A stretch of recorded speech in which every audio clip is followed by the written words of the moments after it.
በስመ አብ ወወልድ ወመንፈስ ቅዱስ አሐዱ አምላክ አሜን።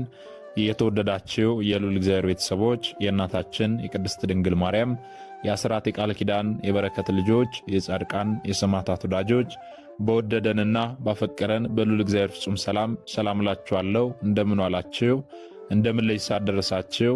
አሜን። እንደ ኃጢአታችንና እንደ በደላችን ብዛት ሳይሆን እንደ ምሕረትና እንደ ቸርነቱ ተመልክቶ እስከዚህ ሰዓት ያደረሰን የአባቶቻችን አምላክ ልዑል እግዚአብሔር ስሙ የተመሰገነ ይሁንልን።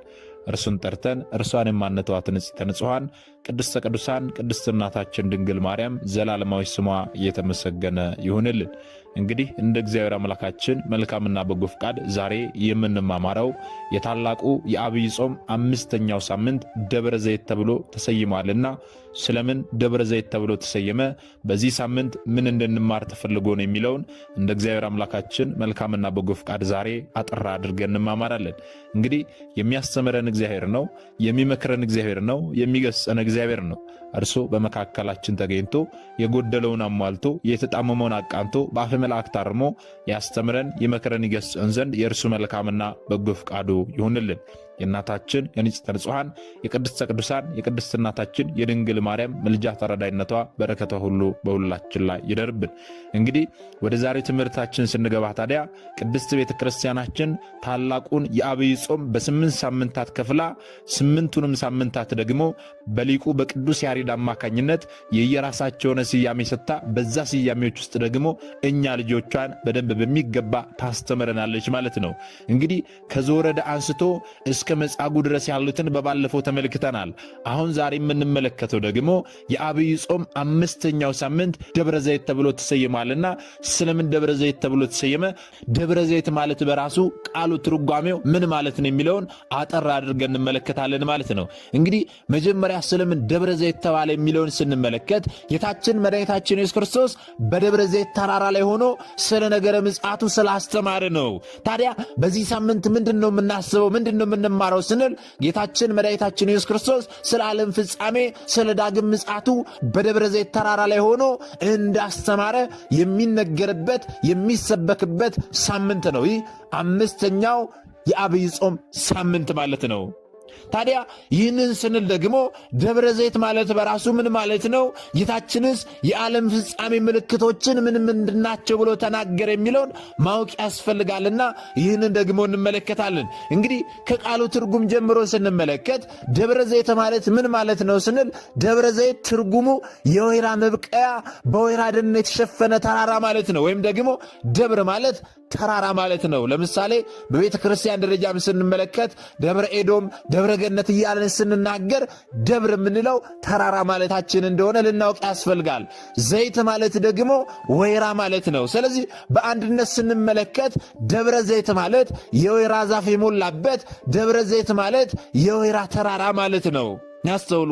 ይቺ ደብረ ዘይት ወይም ደግሞ የወይራ ተራራ የት ነው የምትገኘው ስንል ከኢየሩሳሌም በስተ ምስራቅ የሚገኝ ቦታ ሲሆን በመካከል ላይ የቄድሮን ሸለቆ ብቻ ነው ያለው። ከግርጌው ደግሞ ጌቴሴማኒ የተባለ የአትክልት ስፍራ አለ። የጸሎተ ሐሙስ ማታ ጌታችን መድኃኒታችን ኢየሱስ ክርስቶስ የተያዘበትና በኋላም ደግሞ የእመቤታችን የቅድስት ድንግል ማርያም ቅዱስ ሥጋዋ ያረፈበት ወይም ደግሞ የድንግል መካነ መቃብር በዚህ ስፍራ ግርጌ ላይ ይገኛል ማለት ነው። አስተውሉ። ቤተፋጌና ቢታንያ ደግሞ በኮረብታው ጫፍና በምስራቅ ዳገት ላይ ይገኛሉ ማለት ነው። ይህ ተራራ ወይም ደግሞ ይህ ደብረ ዘይት ተራራ በመጽሐፍ ቅዱስ የሚገኙ ብዙ ድንቅ ድርጊቶች የተከናወኑበት ታላቅና ቅዱስ ቦታ ነው። ከነዚያ መካከል ደግሞ አንዱ በማቴዎስ ወንጌል ምዕራፍ 24 ቁጥር 3 ላይ እንደተጠቀሰልን ስለ ዓለም ፍጻሜና ስለ ዳግም ምጽአት ጌታችን በዚሁ ተራራ ላይ በትንቢት መልክ ተናግሯል ማለት ነው። ዛሬ የምናስበው ደብረ ዘይት ብለን በምናስበው በአብይ ጾም 5ኛው ሳምንት ላይ ጌታችን ስለ ዓለም ፍጻሜና እንደዚሁ ደግሞ ስለ ነገረ ምጽአቱ የተናገረውን ትንቢት እንማማራለን ማለት ነው። ናስተውሉ። ይህ ታዲያ የተከናወነው በዚሁ ደብረ ዘይት በተባለው ተራራ ላይ። ይህም ብቻ አይደለም ደግሞ ጌታችን በዚሁ ተራራ ላይ አረገ። ጌታችን በዚሁ ተራራ ላይ ስለ ዳግም ምጽአቱና ስለ ዓለም ፍጻሜ አስተማረ። ጌታችን በየገጠሩ በየከተማው ሲያስተምር ከኋላ በኋላ ደግሞ በዚህ ቦታ ላይ ያድር ነበረ። ይህም ብቻ አይደለም ደግሞ ጌታችን መድኃኒታችን ኢየሱስ ክርስቶስ በኋላም ደግሞ ምጽአቱ በዚሁ ተራራ ላይ እንደሚሆን ትንቢት ተነግሯል ማለት ነው። ትንቢተ ዘካርያስ ምዕራፍ 14 ቁጥር 3 እስከ 5 ስትመለከቱ እንደምታገኙት ማለት ነው። ያስተውሉ። ስለዚህ የአብይ ጾም እኩሌታ ወይም ደግሞ እኩለ ጾም ላይ ያለው ሰንበት በዚህ ተራራ ተጠርቷል ማለት ነው፣ ደብረ ዘይት ተብሎ። ይህንን ዕለት ደግሞ የቤተ ክርስቲያናችን ሊቁ ቅዱስ ያሬድ የዳግም ምጽአት አድርጎ መዝሙሩን ጽፏል ማለት ነው። በዚህ ተራራ ላይ እርሱም በደብረ ዘይት ተቀምጦ ሳለ ደቀ መዛሙርቱ ለብቻቸው ወደ እርሱ ቀርበው ንገረን፣ ይህ መቼ ይሆናል? የመምጣትህና የዓለም መጨረሻ ምልክቱ ምንድን ነው ብለው ጠየቁት ይላል። የማቴዎስ ወንጌል ምዕራፍ 4 ቁጥር 3 ስትመለከቱ እንደምታገኙት ማለት ነው።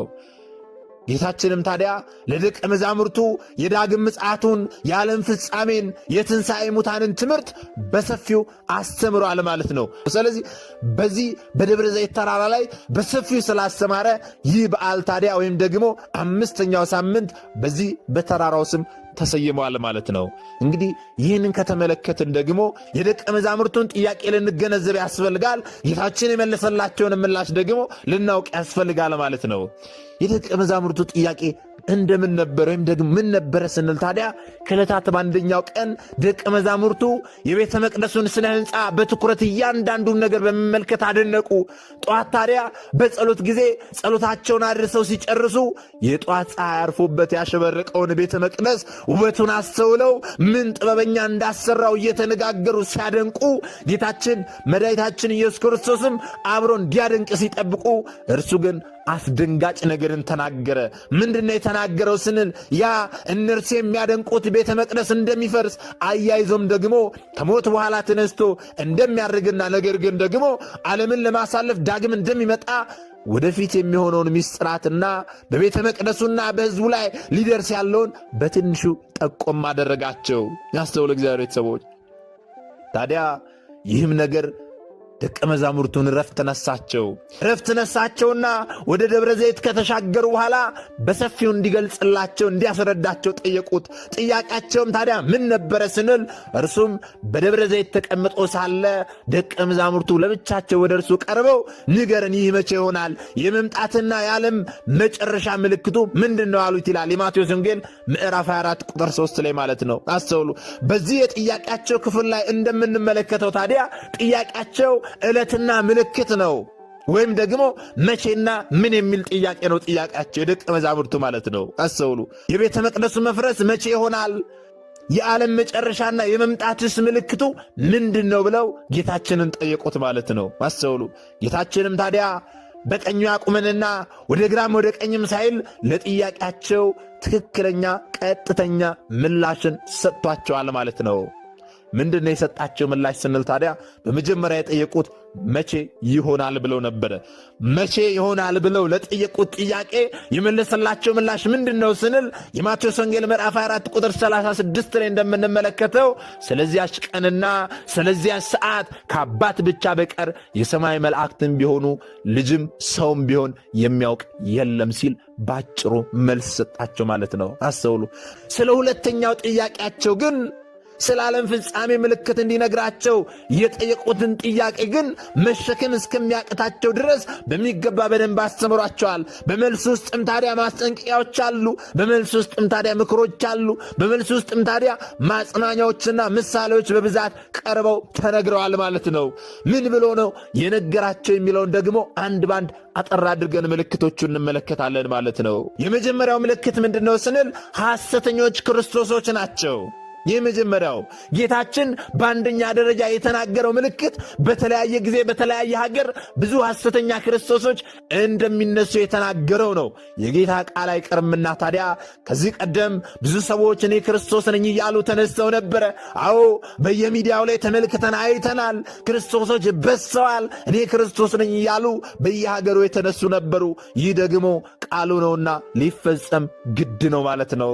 ዋናው ግን በዮሐንስ ራእይ ምዕራፍ 13 ላይ አውሬ ተብሎ የተጠቀሰውና በቅዱስ ጳውሎስ የአመፅ ሰው ተብሎ የተጠቀሰው የጥፋት ልጅ ተብሎ የተጠቀሰው ብዙ ጥፋትና መከራ የሚያደርሰውና ባለ 666 መለያ ምልክቱ ሐሰተኛ ክርስቶስ እስኪገለጥ ድረስ ብዙ ሐሰተኛ ክርስቶሶች መንገድ ጠራጊ የሆኑ ክርስቶሶች እንደሚነሱ ተነግሮናል ማለት ነው። አስተውል እግዚአብሔር ቤተሰቦች። ለዚህ ነው መድኃኒታችን ኢየሱስ ክርስቶስ እስኪመጣ ድረስ እንዳንሰናከል አስቀድሞ የተነገረን ማለት ነው። እዚህ በማቴዎስ ወንጌል ምዕራፍ 24 ቁጥር 5 እስከ 23 ያለውን ስንመለከት የማስጠንቀቂያ ቃል እናገኛለን። እንዲህ ይላል፣ እኔ ክርስቶስ ነኝ እያሉ በስሜ ይመጣሉና ብዙዎችንም ያስታሉና በዚያ ጊዜ ግን ማንም እነሆ ክርስቶስ ከዚህ አለ ወይም ደግሞ ከዚያ አለ ቢሏችሁ አትመኑ ይላል። አስተውሉ እግዚአብሔር ቤተሰቦች፣ አትመኑ ይላል። አዎ ዛሬ ብዙ ሐሰተኛ ክርስቶሶች ተነስተዋል። ክርስቶስ በዚህ ነው፣ ክርስቶስ በዚያ ነው እያሉ ቢነግሯችሁ ማንንም አትመኑ ተብሎ ተነግሮናል። ስለዚህ ቆም ብለን ልናስተውል ያስፈልጋል። ሁለተኛው የዓለም ፍጻሜ ምልክት ምንድን ነው ስንል ጦርነት ነው። ምን አይነት ጦርነት? ከዚህ በፊት ብዙ ጦርነቶች ነበሩ፣ ዛሬም ጦርነቶች አሉ። ምን አይነት ጦርነት ነው በዓለም ፍጻሜ ምልክት ላይ የተጠቀሰው ስንል፣ አዎ ጦርነት ድሮም ነበረ። የዚህ ዘመን ጦርነት ግን የበዛና በብዙ ሀገራት ላይ የሚካሄድ ጦርነት ነው ወገኖቼ። የድሮ ጦርነት ሴቶችን፣ አቅመ ደካማ ሽማግሌዎችና ሕፃናትን ለእልቂት የማያጋልጥ ነበረ። የዘመናችን ጦርነት ግን ማንንም የማይለይ ለማንም የማይራራ ሁሉንም የሚደፈጥጥ የሁሉንም ደም የሚያፈስ አሰቃቂ ከመግለጫ ቋንቋ በላይ ሆኖ የሚታይ ጦርነት የሚፈጸም ነው ማለት ነው። አስተውሉ። ይህንንም ደግሞ ጌታችን የዳግም ምጽአቱ ምልክትን ለጠየቁት ለደቀ መዛሙርቱ ሁለተኛ ምልክት አድርጎ ነግሯቸዋል ማለት ነው። በዚህ በማቴዎስ ወንጌል ምዕራፍ 24 ቁጥር 6 እስከ 7 ያለውን ስትመለከቱ እንዲህ ይላል፣ ጦርንም የጦርንም ወሬ ትሰሙ ዘንድ አላችሁ፣ ይህ ሊሆን ግድ ነውና ተጠበቁ፣ አትደንግጡ፣ ዳሩ ግን መጨረሻው ገና ነው ይላል። ሕዝብ በሕዝብ ላይ መንግሥትን በመንግሥት ላይ ይነሳል ሲል ተናግሮናል ማለት ነው። ወገኖቼ ቆም ብለን እናስተውል። ዛሬ መንግሥት በመንግሥት ላይ እየተነሳ ነው ያለው። ዛሬ ሕዝብ በሕዝብ ላይ እየተነሳ ነው ያለው። ዛሬ የጦርንም ወሬ እየሰማን ያለ ነው። ታዲያ መቼ ነው ቆም ብለን ንስሐ የምንገባው? መቼ ነው እግዚአብሔር አምላካችን ለፍርድ ከመምጣቱ በፊት የምንዘጋጀው? መቼ ነው ወገኖቼ? ይሆናል የተባለውን ሁሉ እየተመለከትን እየሆነ ነው ያለው። የጦርንም ወሬ ትሰማላችሁ ተብለናል። አዎ ሰምተናል፣ እየሰማን ነው፣ እየተከናወነ ምን ያለው መንግሥት በመንግሥት ላይ ይነሳል ይላል። አዎ ዛሬ ሀገራችን ከሌላ ሀገር ጋር ጦርነት ልትጀምር ነው። ሌሎችም ደግሞ መንግሥታት በመንግሥታት ላይ ተነሰው እርስ በርስ እየተዋጉ እየተጨፋጨፉ ነው ያሉት። በዚህ ምክንያት ደግሞ ብዙ ሰዎች፣ እናቶች፣ ሕፃናት፣ ትልቆች፣ ትንሾች ጭምር እየሞቱ ነው ያሉት ወገኖቼ። ሩቅ ሳንሄድ እዚሁ ሀገራችን ላይ ብዙ የሰው ልጅ ደም ፈሷል። ብዙ ጦርነቶች ተከናውነዋል። ከዚህ በለጠ ምን ሲሆን ነው ታዲያ እኔና እናንተ ቁም ብለን ወደ ራሳችን ይሁን ተመልሰን እግዚአብሔር አምላክን ማረን ይቅር በለን ብለን የምንማጸነው መቼ ነው ወገኖቼ? ይህንን ቁም ብለን እናስብ ያስፈልጋል። ሦስተኛው ምልክት ደግሞ ምንድን ነው ስንል ረሃብ ነው። አዎ ረሃብ ወደ ሌላ ሀገር መሄድ ሳያስፈልገን በገዛ ሀገራችን ላይ የምናየው የምንዳሰው ያለ እውነት ነው። እኔና እናንተ በልተን እናድር ይሆናል። ብዙዎች ግን በየጎዳናው ላይ የወደቁ መብላት መጠጣት ያልቻሉ አሉ። ቁርሳቸውን በልተው ምሳ መድገም ያልቻሉ፣ ራት መድገም ያልቻሉ ብዙዎች አሉ። እናት ለልጆቿ እያበላች እርሷ ግን ጾሟን ቀኑን ሙሉ ሳትበላ ሳትጠጣ የምትውል እናት አለች። አዎ ከዚህ በለጠ ምን አይነት ረሃብ እንመልከት ወገኖቼ። በዚህ በማቴዎስ ወንጌል ምዕራፍ 24 ቁጥር 7 ላይ የተጠቀሰልን ረሃብ ግን ከባድ ነው። እንዲህ ይላል፣ ረሃብም ቸነፈርም በልዩ ልዩ ስፍራ ይሆናል ተብሎ ተጠቀሰ። አዎ ጌታችን ከዓለም ፍጻሜ ምልክት ውስጥ ሦስተኛ አድርጎ የነገራቸው ረሃብ ነው፣ ቸነፈር ነው፣ በልዩ ልዩ ስፍራ እንደሚሆን ነው። አዎ ዛሬ በአገራችን ላይ ሰላም ከማጣት የተነሳ በልዩ ልዩ ቦታዎች ላይ ረሃብ አለ። ሌላው ደግሞ አራተኛው የዓለም ፍጻሜ ምልክት አድርጎ ጌታችን ለደቀ መዛሙርቱ የነገራቸው የምድር ወይም ደግሞ የመሬት መንቀጥቀጥ ነው። ይህስ በሀገራችን ላይ አልሆነም ወይ? ይህስ በዓለማችን ላይ አልሆነም ወይ? የመሬት መንቀጥቀጥ ባለፉት ዓመታት በርካታ ጉዳት በተለያዩ ሀገሮች ላይ እንዳደረሰ የሚዘነጋ አይደለም ወገኖች።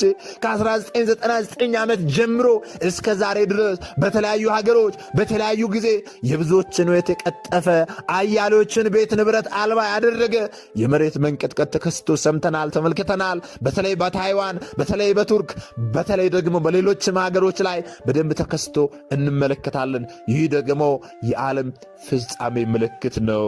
ይህ ለደቀ መዛሙርቱ ጌታችን የነገራቸው ምልክት ነው። የማቴዎስ ወንጌል ምዕራፍ 24 ቁጥር 7 ላይ እንዲላል የምድርን መናወጥ በልዩ ልዩ ስፍራ ይሆናል ይላል። ዛሬ መሬት ተሰንጥቃ ብዙዎችን ወደ መሬት የቀበረች ብዙዎችን ለሞት የዳረገችበት ዘመን ላይ ያለ ነው እኔና እናንተ። ታዲያ መቼ ነው እኔና እናንተ ጋር መጥቶ እኔና እናንተን እስኪቀብረን ድረስ ነው ወይ የምንጠብቀው? ለምንድን ነው ንስሐ ማንገባው? ለምንድን ነው ወደ ፈጣሪ ማናለቅሰው? ጌታ ሆይ ማርን ይቅር በለን ብለን ማናለቅሰው ለምንድን ነው? እኛ ግን በደላችንን ኃጢአታችንን ተናዘን ወደ እግዚአብሔር ከማልቀስ ይልቅ ሳይንሳዊ ግምቶችን፣ ሳይንሳዊ መላምቶችን እየተከተልን አይ እንዲህ ስለሆነ ነው እያልን ወደ እግዚአብሔር ላለመመለስ ምክንያትን የምንደረድር ሰዎች አለን። አዎ ዛሬ በዚሁ በሀገራችን ኢትዮጵያ ላይ በብዙ ስፍራዎች ላይ የመሬት መንቀጥቀጥ እየተከናወነን ያለው ይህንን ስንመለከት የእግዚአብሔር ቁጣ ነው፣ የዓለም ፍጻሜ ምልክት ነው።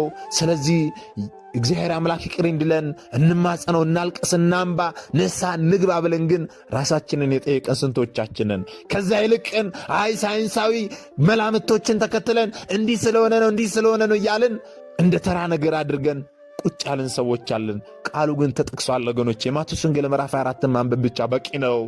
የምድር መናወጥ በልዩ ልዩ ስፍራዎች ላይ ይሆናል ተብሏል። በሀገራችን ብቻ በልዩ ልዩ ስፍራዎች ላይ የምድር መናወጥ እየተከናወነ ነው። በዚህም ምክንያት ታዲያ የዓለም ፍጻሜ ምልክት እየደረሰ እንደሆነ ልናውቅ ልንረዳ ያስፈልጋል። ቆም ብለን እናስብ። አምስተኛው የዓለም ፍጻሜ ምልክት ምንድን ነው ስንል የክርስቲያኖች መከራ ነው። ይህ ደግሞ አሁን ያለን ክርስቲያኖች በደንብ በሚገባ የተመለከትነው እውነታ ነው።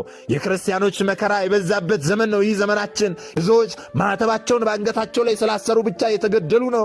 አዎ ብዙዎች ነጠላ አድርገው ወደ ቤተ ክርስቲያን ስለሄዱ ብቻ የተገደሉ ነው ያሉት። ብዙ ሰዎች ማኅተብ ስላሰሩ ክርስቲያን ስለሆኑ ብቻ ከሥራ እየተባረሩ ነው ያሉት። ብዙዎችም ደግሞ ማኅተብ ስላሰሩ ብቻ ሥራ አልተቀጠሩ በመከራ የሚሰቃዩ ብዙዎች አሉ። ዛሬ በሀገራችን ኢትዮጵያ የምንመለከተው ይህንን ነው ወገኖቼ። ሌሎች ሃይማኖት ተቋማት በሰፊው ክብረ በዓላቸውን ሲያከብሩ የኢትዮጵያ ኦርቶዶክስ ተዋሕዶ ቤተክርስቲያችን ግን በራሷ ይዞታ ላይ ስትጠይቅ እንኳን የማይፈቀድበት ሁኔታ ነው ያለው። ይህ ስለምንድን ነው ስንል የክርስቲያኖች መከራ ነው። አዎ ለዚህ ነው የዓለም ፍጻሜ ምልክት ምንድን ነው ብለው በጠየቁት ጊዜ ጌታችን በማቴዎስ ወንጌል ምዕራፍ 24 ቁጥር 9 ላይ እንዲህ ብሎ የነገራቸው በዚያን ጊዜ ለመከራ አሳልፈው ይሰጧቸዋል፣ ይገድሏቸውማል፣ ስለ ስሜም በአሕዛብ ሁሉ ፊት የተጠላችሁ ትሆናላችሁ ተብለዋል። አዎ በአሕዛብ ሁሉ ፊት እየተጠሉ ነው ያሉት ክርስቲያኖች። በአሕዛብ ሁሉ ፊት መስቀል ያደረገ እየተጠላ ነው ያለው። እንደ ኋላ ቀርነት እየተመለከቱ ነው ያሉት። ሃይማኖተኝነት እንደ ኋላ ቀርነት፣ ከሃዲነት ደግሞ እንደ ስልጡንነት የሚታይበት ዘመን ነው ወገኖች ይህ ዘመናችን። መከራውን ደግሞ ከባድ የሚያደርገውን ነገር እዚህ የማቴዎስ ወንጌል ላይ ሲናገር እንዲህ ይላል። ይህንን ፈተና ይህንን መከራ የመከራ ዘመን የክርስቲያኖች ተቋማዮች በክርስቲያኖች ላይ ከሚያመጡት መከራ የበለጠ መከራውን የሚያበዛው የክርስቲያኖች እርስ በርስ መከዳዳት ነው። የክርስቲያኖች እርስ በርስ መከዳዳት ጭንቁን ያከፈዋል፣ መከራውን መራራ ያደርገዋል ወገኖቼ። አዎ ዛሬ እርስ በርስ እየተሰጣጣን አሳልፈን እየተሰጣጣን ያለ ነው።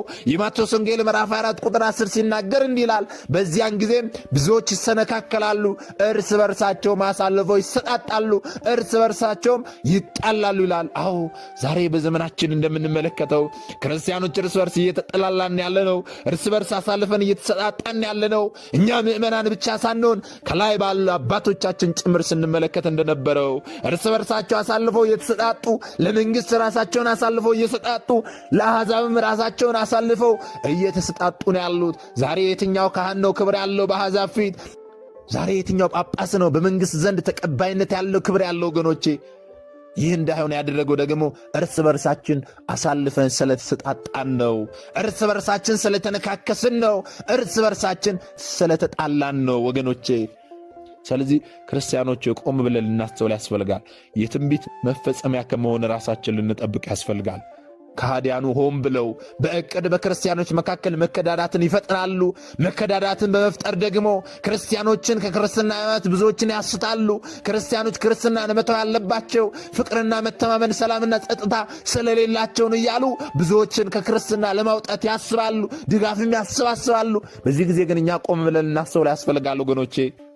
እኛ ሰላም በማጣታችን የተነሳ፣ እኛ እርስ በርሳችን በመበላላታችን የተነሳ እኛ እንድንበላላ እያደረጉን ብዙ ሰዎችን እኛን አብነት አድርገው እያሳዩ እነርሱ እኮ እንዲህ ናቸው፣ እነርሱ እኮ እንዲህ ናቸው እያሉ ብዙዎችን ከኛ መሃል ያስታሉ፣ ያስወጣሉና እንዳያስወጡ ራሳችን ሰላም ልንሆን ያስፈልጋል። ይህን እንድናደርግ ደግሞ እርሱ አምላካችን ይርዳን። ሌላኛው ደግሞ የዓለም ፍጻሜ ምልክቱ ምንድን ነው ስንል ሐሰተኞች ነቢያቶች ናቸው። አዎ ሐሰተኞች ነቢያቶች ይነሳሉ። በዲያብሎስ መንፈስ መታታዊ አሰራርን እያሳዩ አይቻላቸውም እንጂ ቢቻላቸው የተመረጡትንም ጭምር ሳይቀር የሚያስቱ ነቢያትንን የሚሉ ብዙ ደፋሮች እንደሚነሱ ጌታችን መድኃኒታችን ኢየሱስ ክርስቶስ 6ኛ የዳግም ምጽአቱ ምልክት አድርጎ ጠቅሶላቸዋል፣ ነግሯቸዋል። አዎ በአሁኑ ዘመን በሀገራችን ነቢያትንን የሚሉ ብዙ አጭበርባሪዎች እንዳሸን ፈልተዋል፣ በዝተዋል። በነቢዩ ኤልያስ በነቢዩ ኤልሳ ስም እያጭበረበሩና እየዋሹ በምታታዊ አሰራር የሚያስቱ ሐሰተኞች እንደሚነሱ በዚህ በማቴዎስ ወንጌል ምዕራፍ 24 ቁጥር 11 ጀምሮ ስንመለከት እንዲህ ይላል። ብዙ ሐሰተኞች ነቢያትም ይነሳሉ፣ ብዙዎችንም ያስታሉ። ሐሰተኞች ክርስቶሶችና ሐሰተኛ ነቢያቶች ይነሳሉ፣ ቢቻላቸውስ የተመረጡትን እንኳ እስኪያስቱ ድረስ ታላላቅ ምልክትና ድንቅ ነገርን ያሳያሉ። ይህ ሲሆን ታዲያ ምን ማድረግ እንዳለብንም ተነግሮናል። እንዲህ ይላል፣ እነሆ በበረሃ ነው ቢሏችሁ አትውጡ፣ እነሆ በእልፍኝ ነው ቢሏችሁ አትመኑ እያለ የማቴዎስ ወንጌል ምዕራፍ 24 ስትመለከቱ ታገኛላችሁ። እነሆ በበረሃ ነው ቢሏችሁ አትውጡ አለ። እነሆ በእልፍኝ ነው ቢሏችሁ አትመኑ ብሏል። ስለዚህ የትኛውንም ምታታዊ ኃይል ቢያሳዩን ልናምን አያስፈልግም ወገኖች። አትመኑ ተብለናል፣ ልናምን አያስፈልግም። እኛ የምናምነው በጸበሉ እግዚአብሔር አምላክ እንደሚያድነን፣ አዎ ጾመን ጸለየን እግዚአብሔር አምላክን ማረን ብንለው እንደሚምረን የእኛ አምላክ በምታት አይደለም። የእኛ አምላክ በሰው ላይ ጭምር አድሮን ብቻ ሳይሆን እንዲሁ እግዚአብሔራዊ ማረን ስላለው ብቻ የሚምረን አምላክ ነውና ይህንን አምላካችንን አጥብቀን ልንማጸነው ያስፈልጋል። እኛ የምናምነው ይህንን ነው ወገኖቼ። ስለዚህ የዓለም ፍጻሜ ምልክቱ አንዱ ምንድነው ስንል ሐሰተኛ ነቢያቶች ናቸው። 7ኛው ደግሞ የፍቅር መጥፋት ነው ወገኖቼ። የፍቅር መጥፋት አሳዛኙ ጉዳይ ነው። ፍቅር የሕግ ፍጻሜ ነው ወገኖቼ። የሰው ልጅ ፍቅርን ማጥፋትና ማጣት የሌለበት ሀብቱ ነው። አሁንም ደግሞ ማቴዎስ ወንጌል ምዕራፍ 24 ቁጥር 12 ላይ ሲናገር እንዲህ ይላል፣ ከአመፃም ብዛት የተነሳ የብዙ ሰዎች ፍቅር ትቀዘቅዛለች ይላል። ይህ የዓለም ፍጻሜ ምልክት ነው። አስተውሉ። ይህ ትንቢት እንዳይፈጸምብን ፍቅርን መንከባከብ፣ ፍቅርን ማልማትና ማስፈን ይገባናል ወገኖቼ፣ ማስፋት ይገባናል ወገኖቼ። ፍቅር የመንፈስ ቅዱስ ፍሬ ነው። ይህንን የመንፈስ ቅዱስ ፍሬ አጥብቀን ልንይዝ ያስፈልጋል። ፍቅር ከሌለን ከንቱ ነን። አዎ ዛሬ የትኛው ትዳር ነው በሰላም በፍቅር እየኖረ ያለው? ዛሬ በዓለማችን ላይ የምንመለከተው ስንጋባ ወይም ደግሞ ወደ ትዳሩ ዓለም ስንገባ እንኳን መፋታት እንዳለ እያሰብን የምንጋባ ሰዎች አለን። አይ ላግባውና ከዛ በኋላ ካልተስማመኝ እፈተዋለሁ ብለን የምናስብ ሰዎች አለን። መጀመሪያውኑ እፈተዋለሁ ካልተመችኝ እተዋለሁ ብለን እያስብን ምን አይነት ሕይወትን ምን አይነት ትዳርን ነው የምንፈልገው የምናስበው? ብዙ ሰዎች እሁድ ይጋባሉ፣ ሰኞ ይፋታሉ። ዛሬ ፍርድ ቤቱን እያጨናነቅ ያለው የባለ ትዳሮች ፍቺ ነው ወገኖቼ። ምንም እንኳን መከራው ቢበዛብን፣ ምንም እንኳን ፈተናው ቢበዛብን፣ ምንም እንኳን ሰይጣን ዲያብሎስ እኛን ቢፈትነን፣ እኛ ደግሞ ወደ እግዚአብሔር አምላካችን ብናለቅስ፣ ወደ እግዚአብሔር አምላካችን ብናነባ፣ እግዚአብሔርን ማረን፣ ትዳራችንን ባርክልን፣ ፍቅርን ስጠን እያለን ብንማጸን፣ አዎ ሁሉ የማያልቅበት የእኛን መከፋት፣ የእኛን ሐዘን፣ የእኛን መውደቅ መሰበር የማይፈልጉ አምላካችን ሁሉንም ነገር ይሰጠናል። ፍቅርን ይጨምርልናል። በፍቅር ላይ ፍቅርን ይሰጠናል። ደስታውን ይሰጠናል። ሰላምን ይሰጠናል። በእድሜያችን ላይ ዕድሜን ይሰጠን ነበረ። ነገር ግን እኛ ይህንን ማድረግ ተስኖናል። አስቀድመን ፍቺን እያሰብን እንጋባለን። ያም ደግሞ የማይቀር ሆነ። አስቀድመን ይህንን እንድናስብ ያደረገንን ሰይጣን ዲያብሎስ በጾም በጸሎት ልናስወግድ ሲገባን፣ እኛ ግን የእሱ ሐሳብ ፈጻሚዎች ሆነናል። የፍቅር መቀዝቀዝ የዓለም ፍጻሜ ምልክት ነው። ለዚህም ነው እየተከናወነ ያለው። ስለዚህ የትንቢት መፈጸማ እንዳንሆን ሁላችንም ቆም ብለን ልናስብ፣ ፍቅርን ልንንከባከብ ያስፈልጋል ወገኖቼ። ፍቅርን ስጠን ብለን ወደ እግዚአብሔር አምላክ እናልቅስ። 8ኛው የዓለም ፍጻሜ ደግሞ ምንድነው ስንል የወንጌል መዳረስ ነው። አስተውሉ። የወንጌል መዳረስ ሲባል እንዴት ነው? የወንጌል መዳረስ እንዴት የዓለም ፍጻሜ ምልክት ሊሆን ይችላል ስንል ታዲያ በማቴዎስ ወንጌል ምዕራፍ 24 ቁጥር 17 ላይ እንዲህ ይላል፣ ለአሕዛብም ሁሉ ምስክር እንዲሆን ይህ የመንግሥት ወንጌል ለዓለም ሁሉ ይሰበካል፣ በዚያን ጊዜ መጨረሻው ይመጣል ይላል። አስተውሉ። የወንጌል ለዓለም መዳረስ ለደቀ መዛሙርቱ የዳግም ምጽአቱ ምልክት ሆኖ ከተሰጡት ምልክቶች መካከል አንዱ ነው። በፍርድ ቀን በመጨረሻው ጊዜ በክርስቶስ አምኖና እምነቱን በሥራ ገልጾ ስለመኖር ሲጠየቅ አልሰማሁም፣ አላየሁም፣ አላወቅኩም ነበር የሚል ሰው እንደማያመልጥ ሲናገር ይህ የዓለም ፍጻሜ ምልክት አንዱ የወንጌል መዳረስ ነው ማለት ነው። ያስተውሉ። ዛሬ ወንጌል በዓለም ሁሉ እየተሰበከ ነው ያለው። ዛሬ በቤታችን ሆነን እግዚአብሔርን ቃል ነው የምንሰማው። በየመንገዱም ስንወጣ እግዚአብሔርን ቃል ነው የምንሰማው። ወደ ቤተ ክርስቲያኑም ስንሄድ እግዚአብሔርን ቃል ነው የምንሰማው። በተለያዩ ምክንያቶች በየቦታው የእግዚአብሔር ቃል እየተነገረ እየሰበከ ነው ያለው። ይህ ስለምንድን ነው ስንል ደግሞ የዓለም ፍጻሜ ምልክት ስለሆነ፣ አዎ በፍርድ ቀን ሲጠየቅ እኔ አልሰማውም እኔ አላየውም ብሎ እንዳይመልስ፣ አለማወቅ አለመስማት እንደማያድን ሊያውቅ ይገባልና ይህ እግዚአብሔር ቃል በሁሉም ዘንድ ይሰበካል ማለት ነው። ያስተውሉ። ለፍርድ ያመች ዘንድ የእግዚአብሔር ቃል በሁሉም ዘንድ በዓለም ላይ ይሰበካል። ወደድንም ጠላንም በአሁኑ ዘመን በዚህ ሰዓት የእግዚአብሔርን ቃል በአንድም በሌላም እንሰማለን ማለት ነው። ሰምተን ደግሞ በተግባር ልንኖረው ያስፈልጋል። ሰምተን ዝም ብለን ከተኛን ኋላ አልሰማሁም ነበር አላወቅኩም ነበር ብንል ከተጠያቂነት አንድንም ማለት ነው። ወደ ጥልቁ መወርወራችን አይቀርም። ስለዚህ የመጨረሻው የዓለም ፍጻሜ ምልክት የእግዚአብሔር ቃል ወይም ደግሞ የወንጌል ለዓለም መዳረስ ነው። ስለዚህ ወንጌል ያልደረሰባቸው ቦታዎች ሁሉ ላይ የእግዚአብሔር ቃል ይነገራል፣ ይሰበካል፣ ይዳረሳል። እነዚህን የዓለም ፍጻሜ ምልክቶችን ከተመለከትን ደግሞ የምጽአቱ ምሳሌዎችን ልናውቅ ያስፈልጋል። ብዙ ምሳሌዎች ተመስለውለታል። ስለ ፍጥነቱ ቀኑ ስላለመታወቁ ብዙ ምሳሌዎች ተነግረዋል። ስለ ምጽአቱ ማለት ነው። ለምሳሌ ፍጥነቱ እንደ መብረቅ ነው።